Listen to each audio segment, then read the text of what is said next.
Welcome back, student. I had some requests about making more videos for using the Simple Direct Media Layer version 3.0, and so hopefully I can alleviate a few of your other problems that you have when you use the Simple Direct Media Layer. As you may have noticed, if you've read over the documentation, the Simple Direct Media Layer 3 has made a few changes, and in the way of these changes, it is an ABI, not an API anymore. So in SDL2, you use an API, an application processing interface. In SDL3, you use an ABI, which is an application binary interface. An application binary interface is a way to speak to the computer through the use the machine code helps with more cross compatibility. Instead of transporting through the library, you transport your information over the machine code layer. I have a diagram that they have on the website. Let's go to the internet and take a look for that. Let's look at the difference between API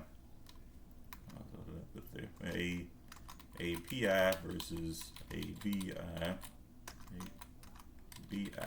And if you go to YouTube or whatever, not YouTube, but with Wikipedia articles, you'll see the difference between API versus ABI. In this example, the API, if you may not be familiar with your computer systems, and there's a kernel and there's a virtual machine that you interface with for your applications where your source code is ported. But in your ABIs, as you may see here, it's kind of a little difficult to understand, but maybe this makes a little difference. They interact with the drivers of the device. I think they have a better example somewhere down here that shows you what we're talking about.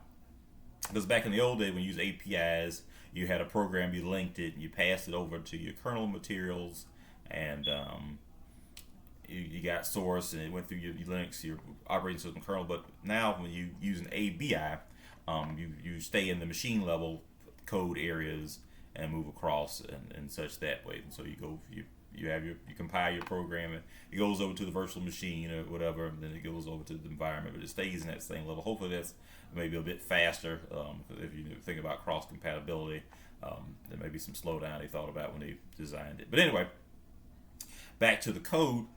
What you have to keep in mind now, you also have to include the SDL header, and you also have to include the SDL main.header file for these other new structurings, because and unlike before, when you write a program, you have to when you initialize the SDL, here we have SDL app result. When you initialize the SDL, there's no more SDL in it. Everything, you actually have to know the subsystems for initializing SDL and the parameter arguments for that. And then there's SDL result, SDL init, the SDL init app. I think this is a user-defined function that's handled key events. And then there's the app iterate, SDL app iterate, SDL app event, and there's SDL app quit. So before, when you used to use SDL, you have to define your own game loop. Just to pretend you had a function here. I'll type it up here. You said while game loop was true, something like that. You went through your program and you said you had a function for void update, and then you made function prototypes for void render, and then void input or something, and then something like this, and then there's a void quit. That's probably not written right, but we'll just use this as an example. When you we'll talk about this part. When you have a game loop, it'll check for a condition to quit. You will check for the part when you have SDL app init. You check for a part of the program where the user pressed a button. All right, so we press the button. We need some way to draw the screen. That would be in your render class, right? Render function or whatever. Update. This is for this is passes value to the renderer or whatever. This is for this really just say it's for screen update, screen position. Ooh. This is for screen position update. So when you press the button or something moved on the screen, and then you also check for the condition where the player died. So this is a terminate condition. If this was a game or something up there, just keep that in brain and process that. But in SDL, like if you have SDL quit, you put your SDL quit down here, and then you do all your little things like an SDL. Like if you had to SDL freeze surface, and you pass the surface here if it was surface, or you'd have SDL close audio or something. I'm not sure what it's called now. We'll look at that documentation later. Whatever, you close the audio or your joystick buttons, or you close, then you put it down here now.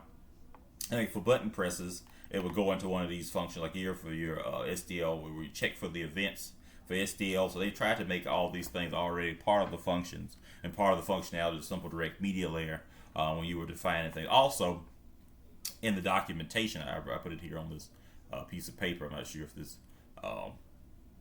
relevant to you, but anyway, there's SDL app result, as I said before, and it has a return type of success, SDL success, SDL app failure, and then there's other parts here, the app iterator. There's some documentation on the SDL website, so you need to look over the documentation first about things you do when you're programming SDL. So there's also an app iterating thing. So if you wonder where this code comes from, if you go look at the repository, the examples for SDL on their official example website, if you look through the snake game, you'll see the new structurings. I've noticed a lot of videos on the internet don't have the new structuring of SDL, what they teach you, so you don't have to type this stuff. I actually changed this myself for the game context. If I was making a game, or I changed the context type, because you can do that and if you're playing around that. But also there's other information in SDL. There's support now for transferring metadata. So if you're moving into Vulkan and these other newer APIs, they actually require that as an example. There's a few other changes in the simple direct media layer. Hopefully this video should be a bit useful for you in your programming journeys. We didn't really talk much about the game loop and things in your examples, but here we're just kind of really going over the simple features for the simple direct media layer. Usually in your program, you'll have a function that checks all these types of parts, and a lot of times for modern gaming, there's two types of programming. That people use is the first one is object oriented programming, and that's usually abbreviated online as OOP. And another one they use now is this data driven design. Okay, and there's other ways that people use to parent information. A lot of times if you're using programming concepts like object oriented programming for your particular projects, you'll have classes that define each part of at least the functionality of things. So you want to have as little code as possible. If you're passing, you want to make sure that I've been reading a little bit online about the simple direct media layer. It also has a problem with this app iterate, what people have sometimes, that it calls the app iterate function too many times in their program. So using some of these other programming design practices or principles will help you alleviate the need to call multiple functions. So, every function will have a draw function, right? And so everything will have an update, passing information to the thing. So if you're making instances of class objects and other features of your program, hopefully you'll think about or look for. There's also a book out there called Game Design Patterns. It talks a bit more about using some of these features in your game. So a lot of times, not really for just the simple direct media layer, but for there are other libraries out there that you can use, or systems for quick graphic rendering. I'm not sure if I could make this downloadable for people, but I'll put that there for you to think about when you look at over your code and things. But anyway, if you're initializing the simple direct media layer, you have to. This isn't installed. I think I made a video already about how to install it, but you type SDL underscore init, and then you put in the SDL whatever the subsystems. They got rid of the SDL. I probably shouldn't be telling you this, but SDL2. There used to be an SDL init everything there. They got rid of that, and then there's a you create the window by using SDL underscore create window. I think it's and renderer. I'm not using an intelligent compiler right now. And renderer, and then there's some parameters for that. Usually the parameters are the screen size. This may not go here, but it's just to give you a quick example of where things should go in your program. You'll have the STL create window and renderer, and you'll pass in the parameters the size of the window and width of the window. And then you'll have to use STL underscore or STL. There's event markers in your program. You'll have to use the events that this will take in the buttons, and you'll have to use STL. What's the other one? Render. Whoever one passes information to the renderer. Remember, if you're using the renderer, not sure if it's spelled right. STL renderer is a function for STL renderer. We'll get around to that. You'll use the renderer for passing stuff to the back buffer when you draw things and blip objects to the screen. Remember, you need it as a source rectangle. STL has other functions. STL rect and STL rect takes it. A lot of these things in STL now are structures. So if you look over the official website, let me head over to the STL website to show you what I'm talking about.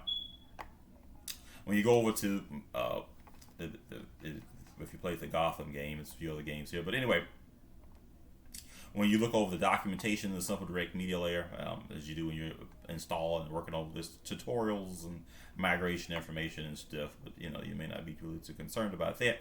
But if you look at the categories section, there's a lot more systems in play here. There's entry to talk about the entry points, how to turn off the simple direct media layer. It has a lot better documentation. I made a whole complete video system and series about this on other platforms. For course, I use it for class when I teach. So, that's what we're doing right now, I guess. There's an entry point, there's a shut off, and then there's a way to handle errors and memory errors and things. There's different types of systems now. There's a video system. There's ways to check for keyboard, mouse, joysticks if you're using touch devices. Also, the simple direct media layer has support for using those pens. If you're using the digital stylus, and there's webcam support. Even simple direct media layer has been used for making televisions and other newer devices. There's haptic feedback for your controllers and touch devices. There's new GPU support for rendering 3D graphics. But there's its own pipeline now. More improved information on threading. There's audio playback as part of the STL headers files. And there's cross-platform support for we'll talk about idleness and CPU utilization and power out features and stuff there. But anyway, when you're using like other libraries like Vulkan and Metal, there's Vulkan support as the actual STL header, and they talk about actually like if you want to create a surface or the other features that they're still fixing this documentation. They tell you, they define all the functions where you need an instance for Vulkan. And the surface materials pass to there, and as you know, STL has its own surface materials as well. So anyway, as I was talking about before, if you initialize the simple direct media layer, as I talked about, there's a lot more things here. There's a wait, and there's quitting. There's other ways to close certain particular subsystems in a simple direct media layer now, like before. So there's initialization flags here.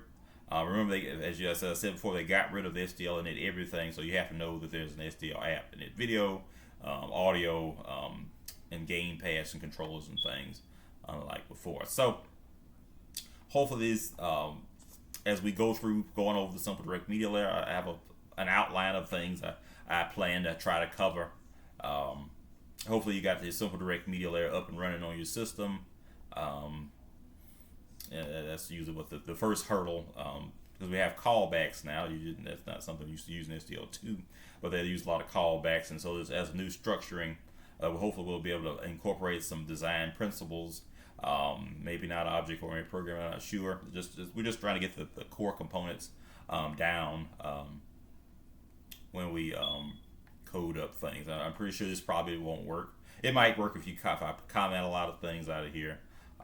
This is the dev C++ compiler. I just have a bunch of different compilers to test them out to see how easy it is to set up projects on different compilers for different people using different operating systems. A lot of people who use the other operating systems use like Emac and just the terminal itself. They can install GCC or the other G++ or other things in the terminal, or if they're using a virtual machine in some type of lab, they do other things. So, all right, this is our video. We talked about the new structure and a little bit about the simple direct media layer. And if you have any other questions, you can hit me up at the bottom and or put in the thing as we go along. I'll be making something eventually, or getting around to making something that you can look at. And also, if you look over here, that they've updated a few things about pixel formats, and you get to see every so many months they've added support here for you can actually port games off of the simple direct media off to these consoles, because there's a really big indie game industry now. Those of you who are watching these videos, hopefully trying to create something that's released for capital. If you're trying to put if you're using the simple direct media, let's talk about that right quick, since we'll go into it eventually. If you're trying to release your SDL game on Steam, a lot of the games on Steam are written in SDL. There's actually I think there's an SDK, I think, on there for the Steam OS that you can play around with, because a lot of the games on the like Stormy Valley and Portal, and if you've played Counter-Strike, and that, I'm not sure if there's 6 Vs in that game, that's a SDL game. You can see how stable it is. A lot of industry standard games are created out there using the simple direct media layer. And hopefully maybe I'm going on a little bit too long on this video.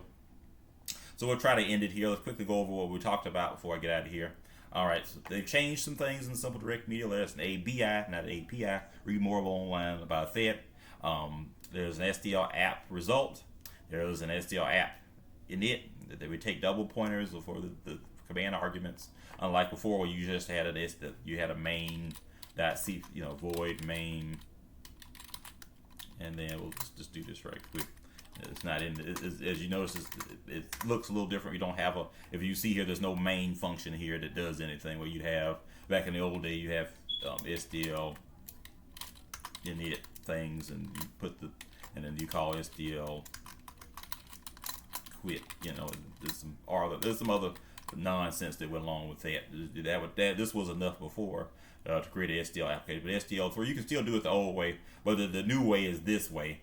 That you see here, where they have the SDL app event. So it has all the functionalities already predefined inside the class for you to play around with before you start messing around with things the old way they used to do stuff. Because some people still write. I see a lot of code online. They still do it the way they had it before. But we're doing SDL3 now, so you have to, maybe you should go along with what they're doing first, and then if they find errors in that, they'll fix it. I know some people get into a lot of trouble when they start using new APIs, and people say they had problems with Vulkan. I didn't have problems with Vulkan, but other people did. Learn how to use it, because one of the things they already had examples for you to use, and actually, and if you download the SDL, we're still talking about SDL right now. Before we get out of here, because people get confused, or they're getting all these examples how they learn how to do things. There's actually an examples folder, and they talk about how to use the renderer and how the input, how they control input, and then how they poll buttons, and it even runs in your browser. And then there's as you see here, SDL app init, and there's double pointers there, and then they support. I've skipped a lot of the code here. See, like here you have to do it a different way now. There's there's a logging for code and things, and then you have to app continue, carries on with the program. And if you look at the examples there in this SDL, this may be a little bit useful to you if you head over to their official repositories and decide that people don't look. You look at they need help, but they don't know where the help comes from. Well, the help comes from online for the resources already provided to you by the decent, knowledgeable developers. They write these things by hand. The industry developers actually look over this and if they have a problem, like the driver developer for the OpenGL or modern OpenGL or Vulkan, if they see a problem, they'll shoot it back to the people, and they actually pay to maintain the simple direct media layer. Unlike it was online for 20 years before people started, getting the right support. And if you'd like to know more about the simple direct media layer, and if you have any bugs, I like to say that to you. People who maintain the simple direct media layer have a large community of people who port games over. You can actually look for the creators of the simple direct media layer online. This is one of the guys. I'm surprised these people don't have that many subscribers online. Some other people going over the simple direct media layer have more subscribers. This is one channel here. This guy makes if you look at his channel, this Ryan C. Gordon, he has more examples of simple direct media layer, and he has supports a pretty active GitHub repository. I've seen him even make a media player on his website. He supported a lot of the games for your consoles that you've played. I guess I watch your videos too. If he's watching this video now, I watch your videos and things. I think I can hear talk about making a book for it. But if we go along with that, the games like Serious Sam, I'm a big fan of that, and Doom and other games that people play. They port them over to the others. Support for shaders now in the simple direct media layer. If you're using graphic libraries for the simple direct media layer, and if you refresh the screen a few times, and you notice a lot of these modern games on PlayStation 5 and PlayStation 6 comes out in 2027, I've heard. But as soon as you get enough money to buy the other console, the next one's out. So there's a lot of free games. You support there's books out there and other materials, but at least for this class, as we talk about using the simple direct media layer, there's a lot of work out there to be done with it, because it's still in development. Hopefully that answers some of your questions where I'm getting these examples and stuff from. So if you watch my courses out there, or at least while you watch this course, you'll see that the things will change, and then I'll try to add updates to things, problems that I see that I've tried to fix myself to get around some of the bugginess. Because I went out and bought some. The one bug I've seen is that if you go out and buy the cheaper game controllers, if you didn't go and just got your PlayStation 4 controller, since you're using your PlayStation 5 now, and plug that up and start using this, fine. But if you go out and buy those discount game pad controllers, I went out and bought some Super Nintendo style controllers and some PlayStation 1 style controllers just to plug up to my PC, and I just couldn't get them working. And it doesn't even read that it's plugged up, but I'm sure they'll fix that eventually, because it has a lot of the games. If you've played them, they have good support. And maybe it may not just be it may just be driver support with these other controllers that I've noticed that read as game. The mice with extra buttons read as extra control buttons instead of the way they see them. So I may want to play that game. I don't know, because I have bought the other one before. But anyway, as you go around looking at the simple direct media layer, it's been used for a lot of games out there. Some of them are you can use the simple direct media layer in conjunction with other, like there's GUI here that people use for their products, bloat-free GUI. You can add it to your compiler here. So if you want to make one of those, not say if it's a better looking application, but SDL has some of this support now to itself, like for taking in text fonts, and if you're trying to make a more scientific like application, what I was playing around with was the like the emotive. This thing here, like you can use it for a game controller. You can use your brain to control the game. For your virtual reality set up, instead of controlling with your hands or using the VR headsets, you can use the brain to it trains it to. But anyway, if you're trying to make some kind of application, some more advanced medical software, it's not a medical piece of software, but they're super expensive, and what you want to do is you're going to cut the cost of porting things over. Like if you have a thesis or some other kind of application at these schools and universities and things like these that people have more than one skill set, or they have more than one or if you're working in an industry, you can do more with the simple direct media layer. Also, the simple direct media layer has support, and I'll talk about this because this video is going on a little longer.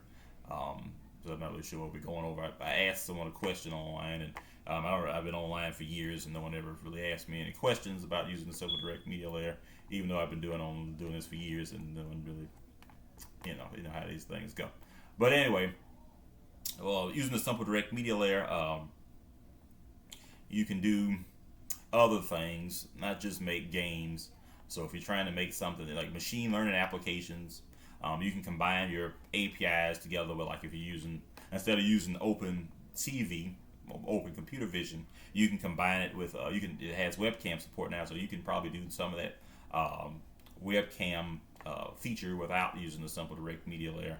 Hopefully that's a good motivator for you to get back to your program, after you make a game, or, I don't know what other people do with their free time.